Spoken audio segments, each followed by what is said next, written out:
The reason most men fail to achieve their goals is not just as a consequence of failure, lack of motivation, which are all necessary components of a larger picture, but more so, this false narrative posers online have sold of what it means to be a masculine man, that you need a Lamborghini or 50 women, a big fat mansion, and all of these are nice in and of itself.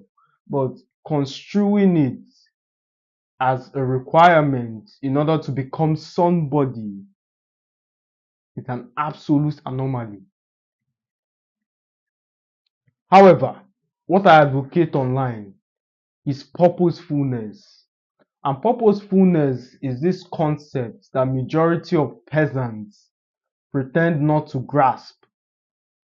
I say pretend first because it's an abstract notion. People see purpose as something divine, as something you either have or you don't, as something that if you're disenfranchised as touching the topic, if you do not understand the topic of purpose, is something you can never grasp, which is flawed.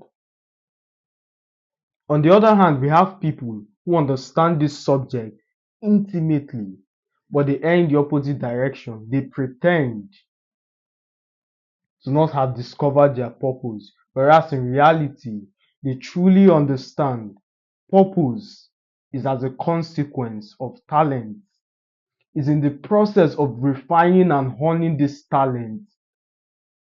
That journey becomes your purpose. For instance, a guy figures out he's very intelligent, he has a unique approach towards life and destiny. In the process of refining his teachings, in the process of refining his communication, watching his videos back, watching his lectures back, in that purpose of self-discovery becomes the purpose. All right, you receive 5 emails of people saying, "Thank you so much. I watched your video, truly inspired. Keep going, man." 5 turns to 10, 10 becomes 100. Ah, there's potential in this thing. Why not continue? You put together a team and exponentiate the business, which reveals a new trajectory for you in and of itself. So purpose is derived from honing your unique talents, identifying and accepting, as well as honing your unique talents and gifts.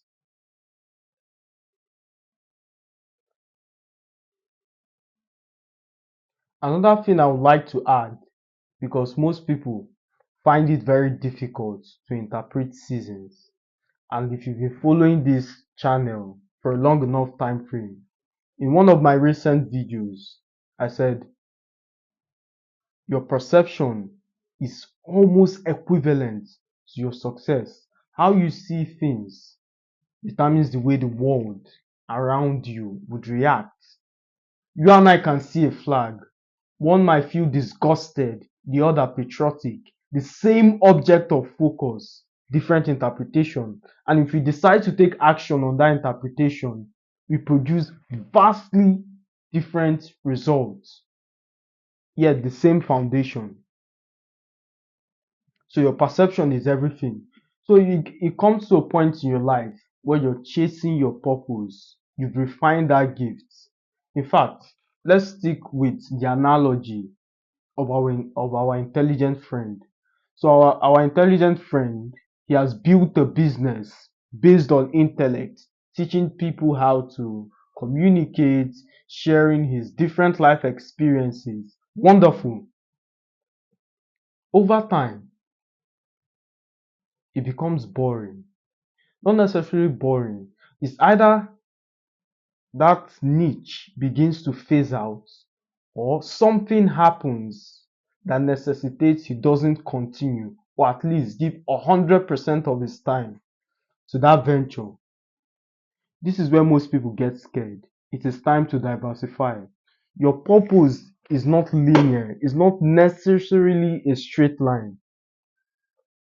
The foundational part, that is from a business perspective, you can have one business that generates a lot of income. That income should be used to diversify at other ventures. If you reinvest and keep reinvesting and keep reinvesting on a long enough time frame, it begins to produce what economics term as diminishing marginal returns.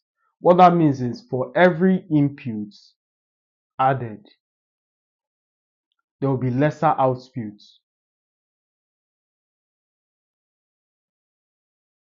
So for instance, this is an extreme analogy. If 10 workers produce 10 pins, if you keep reinvesting and reinvesting and reinvesting, it will get to a point where 11 workers still produce 10 pins. And in fact, sometimes the 10 pins would not all sell. I'm trying as much as possible because in my infinite mind, I'm seeing 1,000 ways to defeat that argument. For the purpose of simplicity, let's drop logic and let's try to grasp this analogy, seeing it from the lines of the context that I presented. So on a long enough time frame, if you keep investing in that business, it's either one, it produces diminishing marginal returns, or it gets to a point where you have so reinvested that it diverges from the original value it provides. As a consequence, disenfranchising your initial customers. So you've changed the whole platform all in the name of reinvesting. I'll give you an example. Take Facebook. Had Zuckerberg spent billions of dollars investing in Facebook, reinvesting in Facebook, reinvesting in Facebook, he would have gone broke. Because at the end of the day, you can do very, very little to optimize a messenger app. What did he do instead? He took advantage of this principle I shared. He bought Instagram.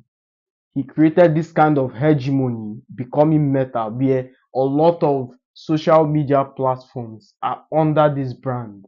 So we have Facebook, WhatsApp, Instagram, a lot of even diversified from the social media space into things like metaverse, AI, Roblox.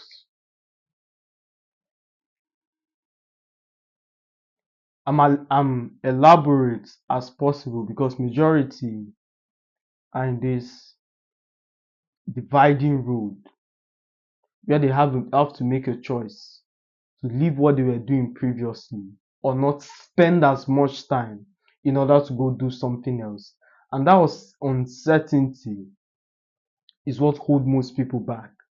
This uncertainty, I'm not sure it's going to work because humans subscribe by this logic. Nobody leaves what works. It's like fetching a tap, fetching from a tap, pouring down pure gold. And after doing it for 2, 3, 4 years, it's almost like instinct. You can predict the outcome, you can predict how much you would make in a year engaging in that venture. You look to your right, you see a tap dripping diamonds, a little bit, dripping diamonds. In order to take advantage of the opportunities, most likely you have to leave what you're doing to go there. Is that uncertainty of if I leave this gave me every single thing I have now. This is why people respect me. This is where the accolades come from. Every single thing I know is from this venture. So should I take the risk of taking out my bucket and someone else is behind who might take advantage of the opportunity to go to a place where if I release the tap, it might not pour diamonds. It might only be dripping. So the uncertainty is what keeps most people down.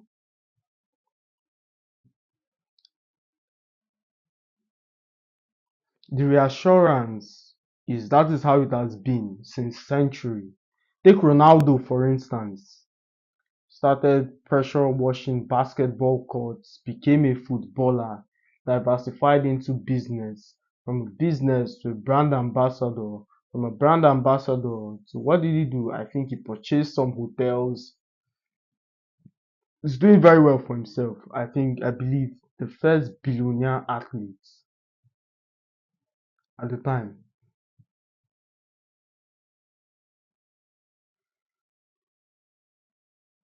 So every single thing is in layers. But however, that layers is built brick by brick. Point A gives you access to point B.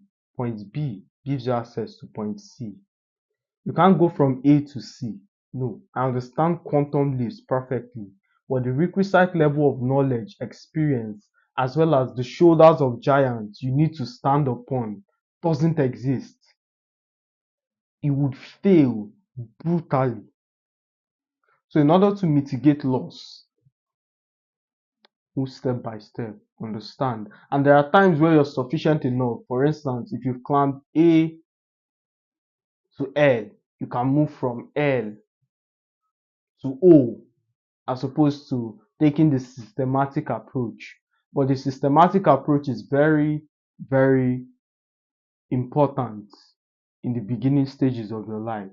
Now, to get to point A is where most people find difficult because you have zero leverage, zero experience, zero endorsement. So it's just you. The only thing you can trade at that time for money is your time. At this point in your life, you should be focusing on making that time as valuable as possible by learning skill sets that distinguishes you from the peasants. Purpose is very important. Understanding that doing something new is not a betrayal to the initial purpose.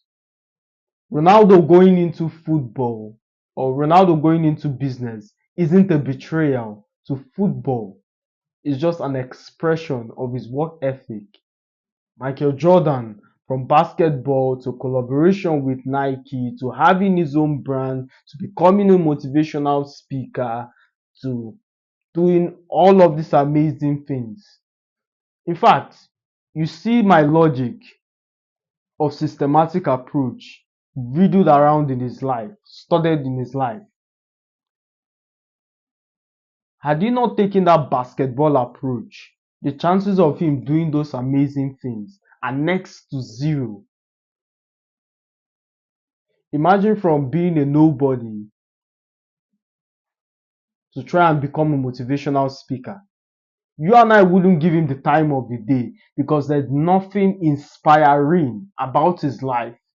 In fact, the only thing his conversations would be studded with are quotes he read from a book or sentences speak from somewhere. There will be little to no life story attached to his communication, but that basketball gave him an array of raw materials to talk about that you can see a man and before he speaks his life already a testimony.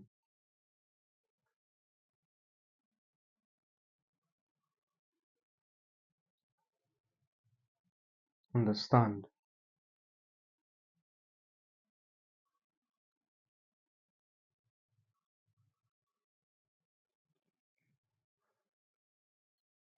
Quick summary. Purpose at the infancy is systematic. Purpose only begins when you identify your talents and you begin working in accordance to develop as well as deploy those unique giftings. As always, my friends, pleasure speaking to you. I'll see you when the next one.